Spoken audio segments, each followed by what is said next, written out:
I'm Melly, I'm Chris. and this is Beggar's Belief, home of hoaxes, pranks, scams, shams, and charlatans. The story where you shouldn't believe what you're here because not everyone's telling the truth.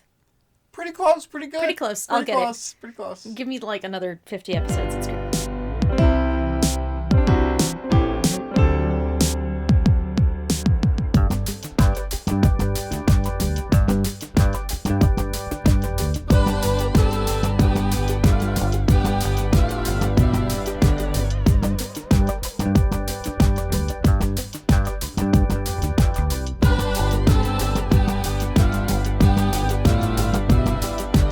No, don't. Not organic. It's Can't just do that. every time it'll be different. Different every time. Okay. That's how we know what episode we're on. It's not the one where you started scatting. Try. I could do it again. You could. You could. Good. So, for today's story, I need a preface. Oh, I thought you were going to ask for a volunteer, and I'm like, No, well, no. You are my volunteer. You have no choice. You are my compatriot in this. I took French in college. My pronunciations were so bad, I was asked to leave the French class, and I made my TA cry. So today's story takes place in France.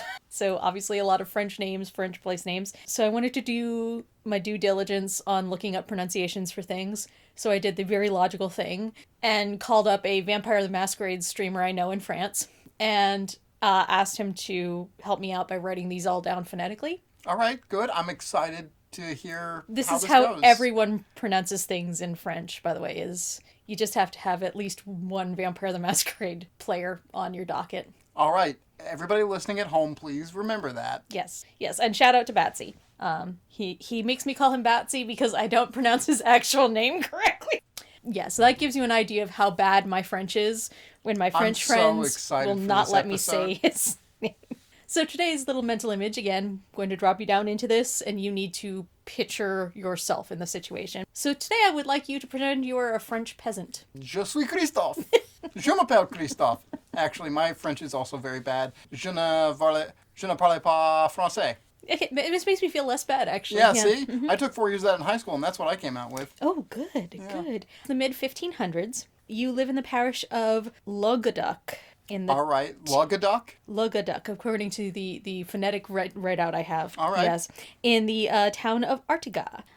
There's a lot of social structure in play, medieval times and all that. The influence of the Catholic Church in all of this. So there's going to be a lot of sociological discussion today. Just has to happen. In Artigas, you are in a somewhat unique area for the time. In this area, properties were handed down a little bit more diplomatically than in Okay. some other parts of Europe, and inheritance were split between children instead of just given to the eldest, and could be sold or rented off. Additionally, none of the peasants there pay a manorial due. So they own their own labor, basically. There's a slightly weird family in town. Only slightly weird. Yeah, I think Okay. like at the time this would have been the family gossip or the local gossip. So did they not divide up the property like evenly? We will get to that. There's going to be a lot with this family. Okay. This is the sort of family that you wouldn't be surprised it would be on like Jerry Springer if it was these. Even better. Yeah. Most of the residents in your town locally descended. But this family, the Guerres, moved there. When they arrived, they spoke Basque, and probably still had an accent. Their son, Martin, was athletic, but slightly odd. As we'll discuss later, he was probably picked on a lot. It sounds like me in high school. Yeah, and the name Martin, in fact, was a Basque name that was very common, but locally happened to be the nickname that people gave to wild donkeys. Not a great start. Not a great start. Not a great start. No. So one day, Martin steals some grain from his father. There's a huge fight, and Martin storms off. He leaves behind his wife, Bertrande, and their newborn son, and he just doesn't come back. Okay. That talk about going against the grain. That's Yeah. how you do it. So there's more gossip in town. Makes a really weird situation with his wife because there's no real social standing for an abandoned wife society. It doesn't exist. Yeah, She how do you can't- divide things up evenly when one of the party's not there? Well, not only that, but women couldn't own Oh, yeah, property. fair enough. Okay. She can't remarry. She isn't allowed any claim to family money. And after the death of Martine's father, that money and the care of the two households they owned and the family businesses is in the care of Martin's uncle Pierre. So there's a lot of gossip around the small town. 12 years later, Martine returns, somewhat hatted. He's seen the world, was in the army, and is begging the forgiveness of his family. They take him back in. You see him around, chat with him, reminisce about your childhood, friends who have since passed, that sort of thing. Very normal. This being the time and place it is, you go to church together. It seems that Martin has taken to far more interested in the family business and is expanding his family's holdings and taking care of finance. He and Bertrand seem really happy to be reunited, raising their son, and they end up having another baby who survives. Is it? Okay. Did the same Martine come back? Like, this is my question. Here's the question Martin had. What did his uncle Pierre do during the time that he had control of the family money? He's asking a lot of questions, and there's local rumors that wouldn't exactly like response.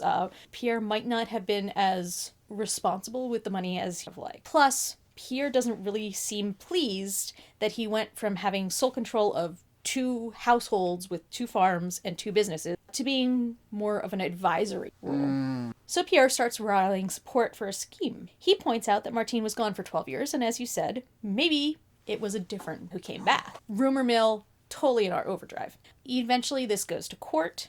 Now, you're just a local, but everyone is called to testify because the local priest says if you know anything, even suspicions, and you do not testify, you will be excommunicated from the church.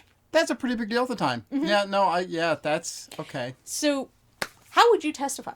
Oui, of course that is a Martin. His hair is cut in the way that it was when he left. Ironically, it's not. That's actually one of... Oh no, I was wrong! Please take me back to the church.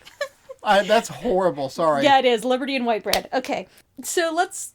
I imagine, like, you just step up and say whatever you could, even if it was so minimal, just to stay in your place. Like, that's horrible. Yeah. And you'll see, like, literally everybody testifies just because it's literally, as far as they're concerned, it's their immortal soul on the line. Yeah. This is witch trials without the witch. This is just... Oh, the witch comes later. Okay, all right.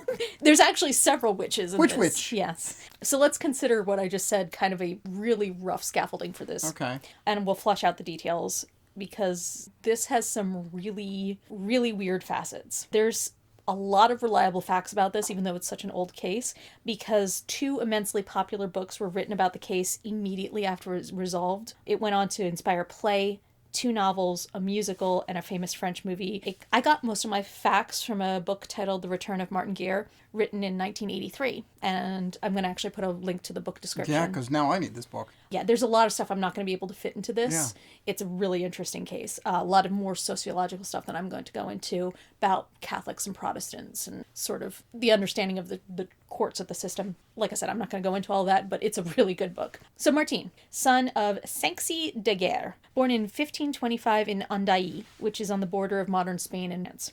As I said, they spoke Basque, which isn't a common modern language. It's still around, but it kind of influenced modern French and Spanish. In Andailly, the family owned a farm and tile works, which had been handed down through generations. For some reason, don't know why, when Martin was 2, he, his parents, and his uncle Pierre all moved to Artigues. This is in southern modern France, north of the Pyrenees Mountains and just off of the Lez River. At the time, it's the most important parish. According to the census reports, there are probably less citizens today than there were in the 1500s. Yeah, highest ever population was in the 1800s, never over 50 though.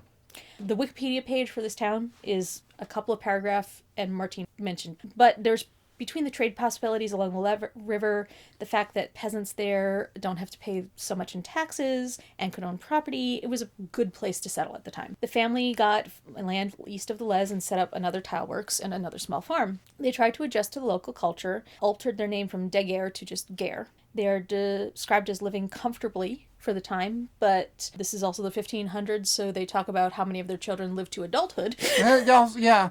Yeah, this is a weird one because every now and then you get to this point where it's like, oh, this is very modern feeling, and then it's like you get those little reminders. It just slaps you with the medieval times. Josephine made it to the ripe age of 26. Yes. Oh, very much so. Yeah. But Martin would have had 4 sisters. Who actually survived. In 1538, Martin married Bertrand de Rolle from a very well-off family in what we would conceive as a strained marriage. And this is where things get gross.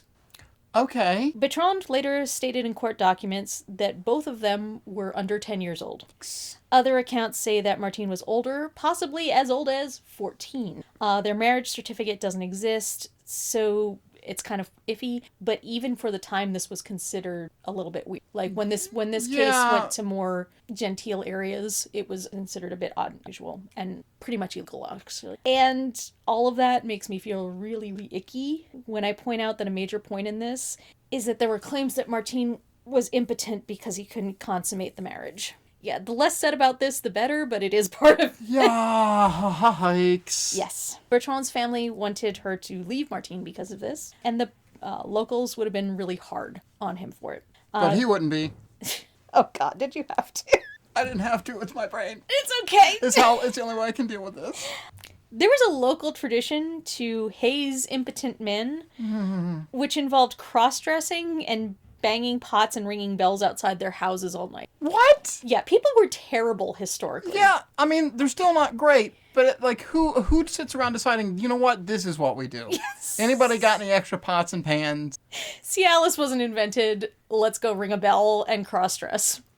Yeah, people. So Bertrand and Martine thought they were under a witch's spell. Yeah, there's the witch. So 8 years into their marriage, between 18 and 22, depending on whose account you believe, it was lifted. They said an old woman appeared suddenly as if from heaven and told them how to lift this. It involved eating cake and going to church. Huh. Yeah. If only I'd known earlier to cure impotence, eat cake, and go to church. You know, let them eat cake.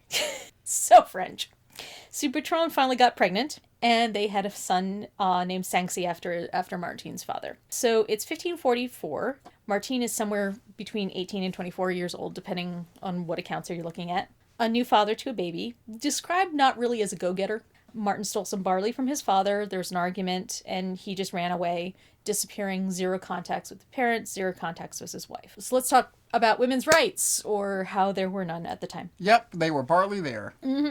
If you were widowed, you were allowed to have your original dowry plus a third more. Most widows were cared for by their sons, but there really wasn't a method for husbands up and skedaddling. Huge scandal in the area.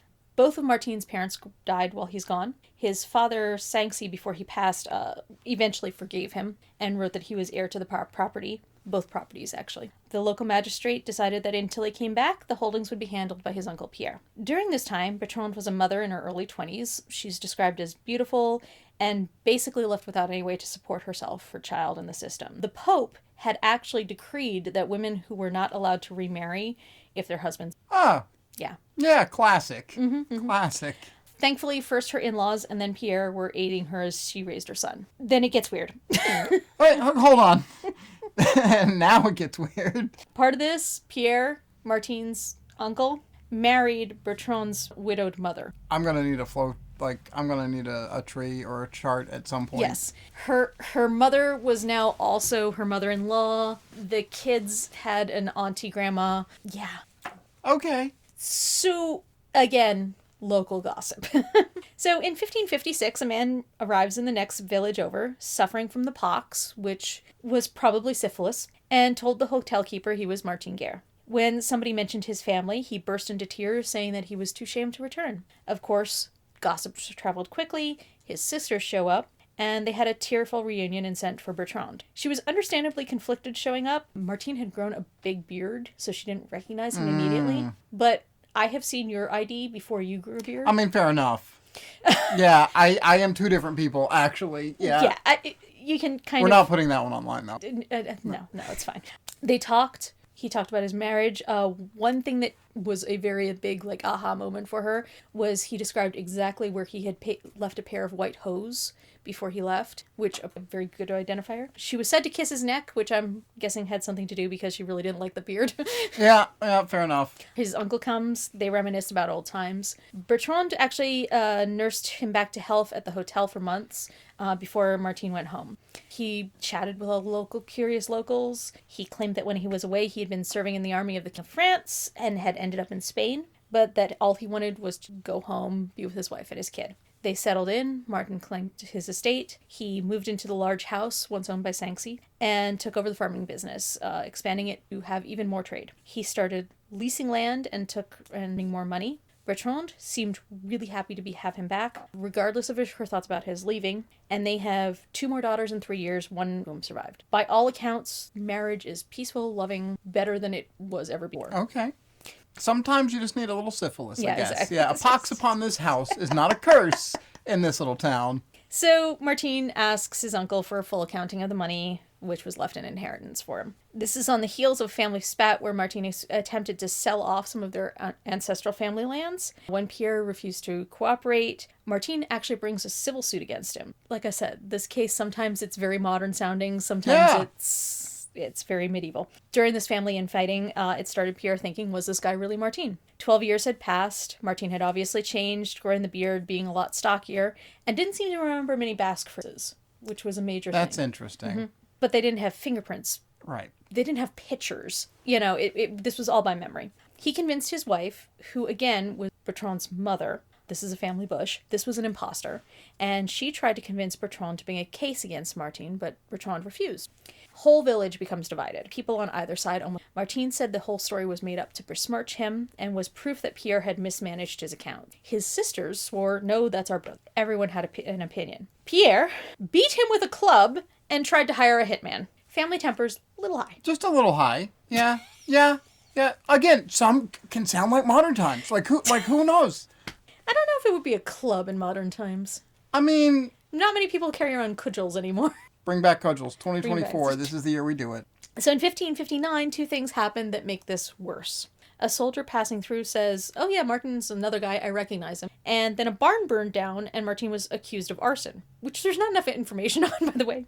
I mean, fair enough. We're not in the Larceny region of France, so it's not arson. It's sparkling fire. Correct. So he's arrested for the arson, sent to Toulouse, where his charges mentioned that there was this theory of being an imposter, but he was eventually released. In order to get him charged for faking his identity, Pierre lied to the judge of Rue, I didn't get the pronunciation, and claimed to be working as an agent for Bertrand. He wasn't, but he claimed he was. Had a formal inquiry into his identity open. Martin is back in prison in 1560 with a trial set to take place in. With Martin in prison, Bertrand was threatened by her mother-in-law / mother, or her uncle-in-law / mother, I should say, and her father-in-law / stepfather, to support them in the case, saying that she would be thrown out on the street if she didn't agree to testify that Martin's a fake. Bertrand kind of pulls this thing where she plays both sides now, which I kind of like. She said she would support Pierre against Martin, but also was sending clothes and food to Martin the whole time that he's in prison. So she's kind of working in the shadows too and influencing some of the people who are going to give testimony. The biggest problem to the court at this time, it's a lower level court, there's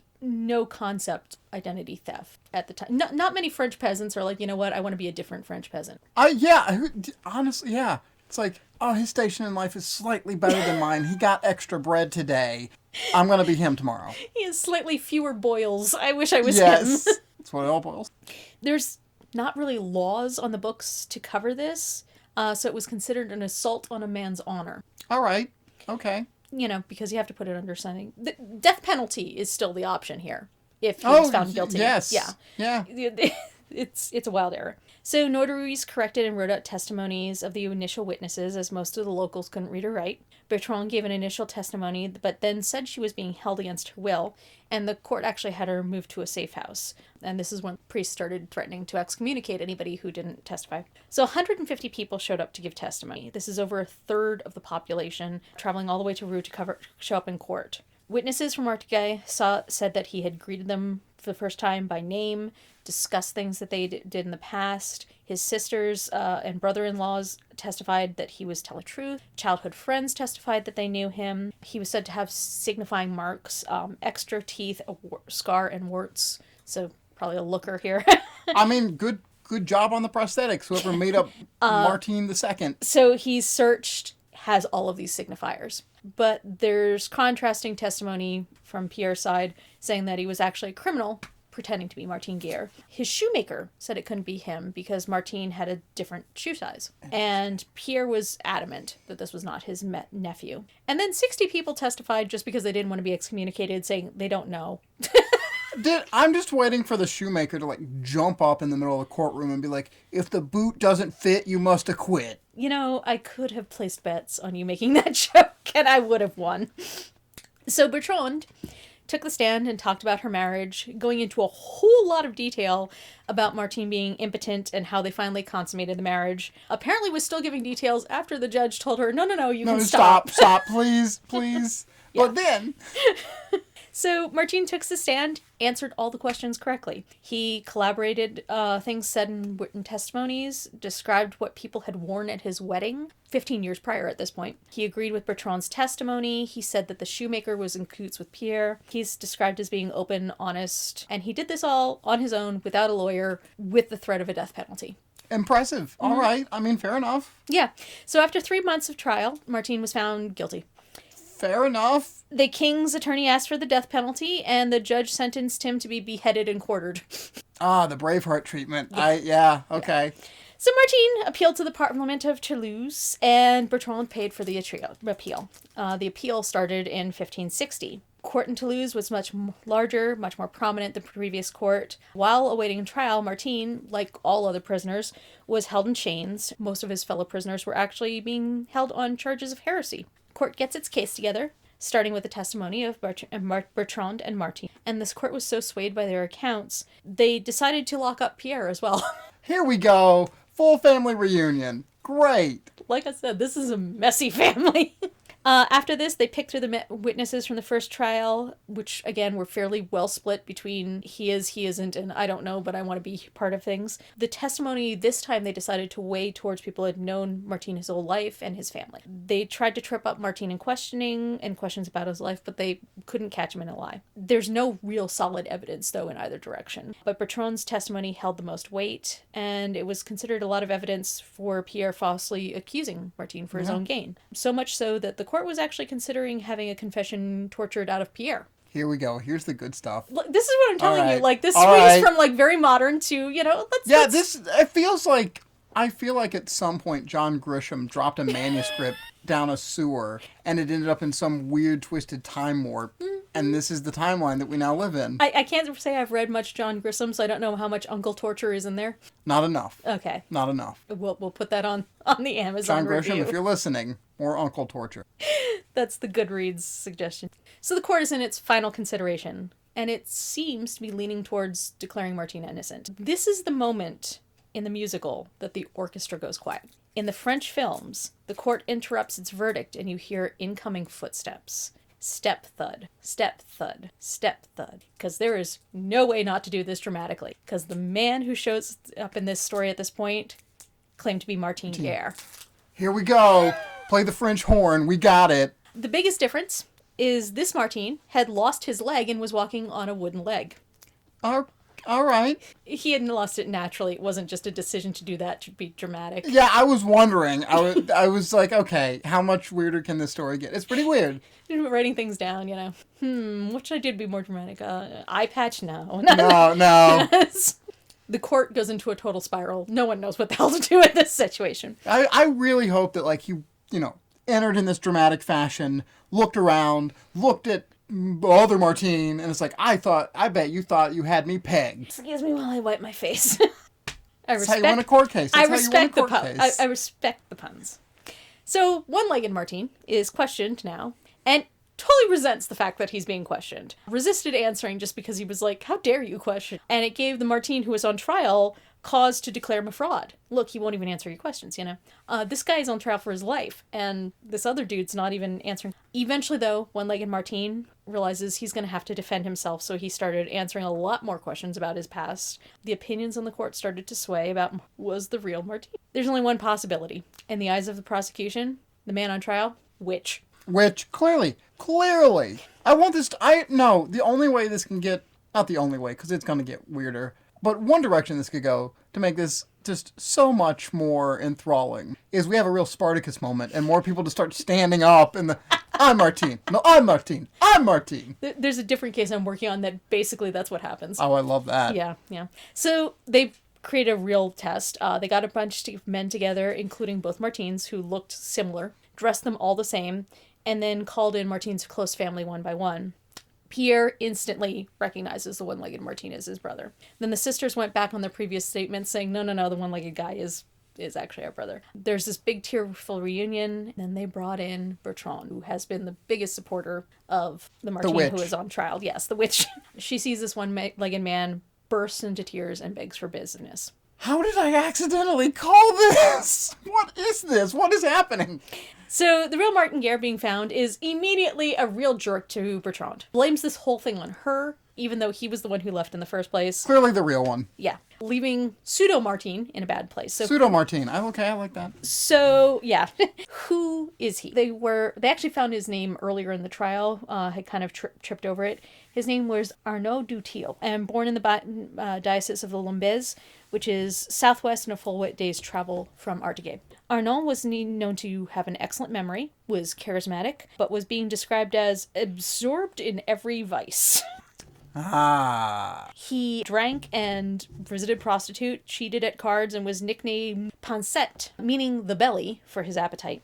After being arrested for theft, he was sent to serve Henri II in the army. In Arnaud's confession, he said that he had never heard of Martin Guerre until one weird day in 1553, where he was passing along and bumped into two of Martin's friends who mistook.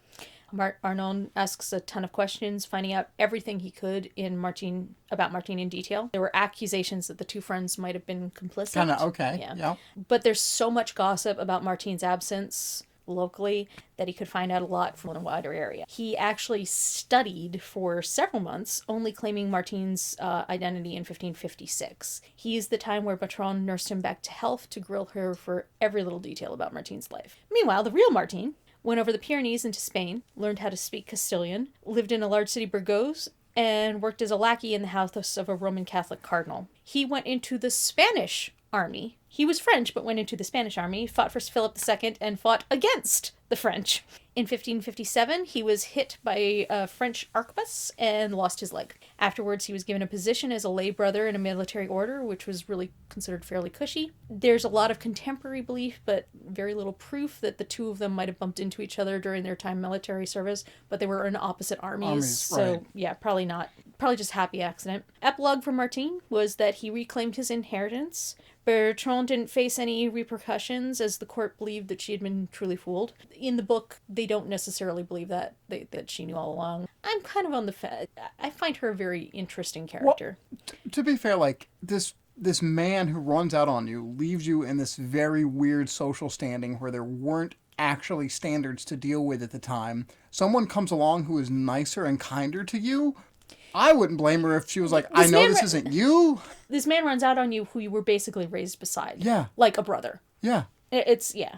Daughter that Bertrand had with Arnaud was legitimized, and she and Martin went on to have more children. Everyone seemed to ignore that Martin actively fought against the French for years. I think all of them do it at some point. Detail. It just, yeah. It's a French thing. It's a French thing. Arnaud, though, he had just been found to be impersonating a man for 3 years, committed adultery in the eyes of the church, and basically committed a crime that had absolutely no precedence. By the terms of the courts of the day, they were very, very sympathetic. His belongings weren't seized. He was allowed to leave money to his daughter that he had had with Bertrand, and he wasn't tortured or excommunicated. He was allowed to make a full confession, but it's still the 1500s, so he was sentenced to be hung and his body burned. Yeah, okay. I was wondering, when he was going to become deceased. Yeah, that was the penny drops. It's the 1500s. Yeah. It's going to happen, but, hey, it was, considered a really lenient sentence. I mean, honestly, yeah, I was expecting the full gamut of every worst potential outcome possible, and it's like, well, first we're going to torture you. We're going to seize all of your property. Sorry, your child gets nothing, and right before we hang you, we will excommunicate you. Yeah. Right before it happens. Yeah. But no, it's just, you get hanged, and we'll burn you. Yeah, like I said, there's a lot more sociologically in play there, but, that's the basics. That's fascinating. Okay, did you mention a musical of this? Mm-hmm. Great, because now I want this on Broadway. I am sick and tired at this point of Les Mis. Give me this story. I need this. It's very Les Mis-like. That's why I was like, wait, this is so the staging close. of it, I was like, oh, that looks like the classic Les Mis stage.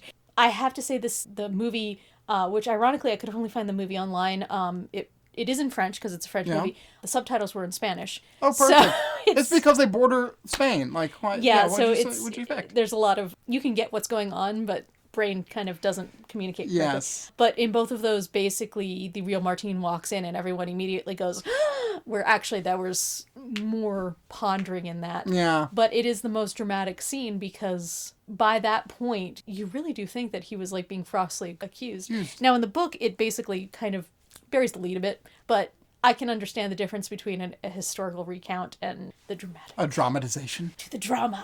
Yeah. It's the Martine scene. Yeah. All right. No, that was fascinating. Yes. I don't, my brain is going through so many scenarios and things right now of just, how often do you think this actually happened in other places that was just never recorded? Yeah. It's one of those things that like you said, most of the time you wouldn't want to be another peasant. But if you found a way, especially if you were bored or you had done all you could at this point in your life, what else is left to do other than you realize, oh, someone's gone missing from this town. I'm going to become this person. And imagine the lineages that procreated that you just don't know. That like, this wasn't actually great-great-grandpa Joe. So not to give you too much prescience on what I'm planning on doing with this podcast, but I have 3 full pages of false identities and stolen identities. Excellent. And all of them go weird places. It's one of those, like, you start out and it's like, and then you're like, how did I end up here? The rabbit holes on those aren't straight down. So it's going to be, yeah, you're going to be hearing a lot of people. But a French peasant was odd. And it's odd because this one was so well documented at the time. Yeah. By people who were professionals of the court. Yeah, this is the 16th century. Why is this even being talked about to this degree? That's the fascinating part, that so much of this was recorded. Interesting. All right, so you heard it here first. As we get the Patreon up and running, as we start monetizing what we're doing here, we will eventually open and crowdfund our own false identity musical. So please be ready for that. The stage play will be off-Broadway to begin. We'll start touring. We'll figure out how we're going to do this, what the casting's going to look like.